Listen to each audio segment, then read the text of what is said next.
Okay, here we are, Matthew Russell Lee, Inner City Press, here in a breezy but quite nice Foley Square. It's today, Monday, February 6, 2023, and we're covering the Southern District of New York Courthouse.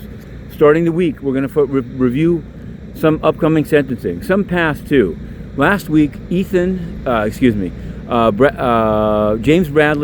and Arwa Muthana got 11 and 9 years, respectively, for seeking to go to Yemen and fight for ISIS.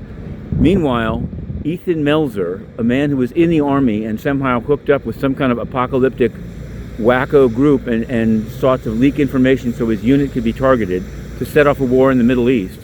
The government wants 45 years. He wants only 15. Saipov, it's not starting today. People thought it would. It's going to start next Monday, the penalty phase. The U.S. wants death.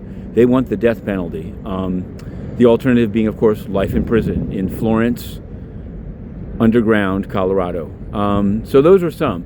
Also on the crypto front, in the OneCoin case, Greenwood, Scott, a lot of it comes down to the losses inside the United States. It'll do the guidelines. I mean, although, if the guidelines are low enough, you can appeal if it goes above them. So it's an important fight, and it's one that we're covering pretty closely. On the sleeves front,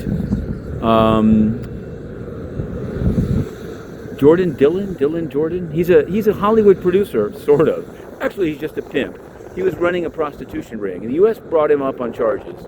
Now, I've read the sentencing submission that the U.S. put in on Friday, and it says that he was a pimp in Cuba, too. He served a lot of time in Cuba, including for underage girls.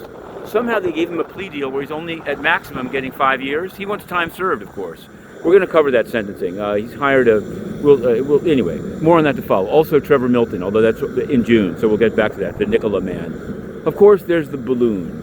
When last we did a vlog, the balloon was still aloft. Well, over the weekend it was shot down off South Carolina, and it's a diplomatic incident. The UN, of course, the supposed peacemaker, has said nothing. Antonio Guterres is so fully in the pocket of China, he's entirely silent. To be continued.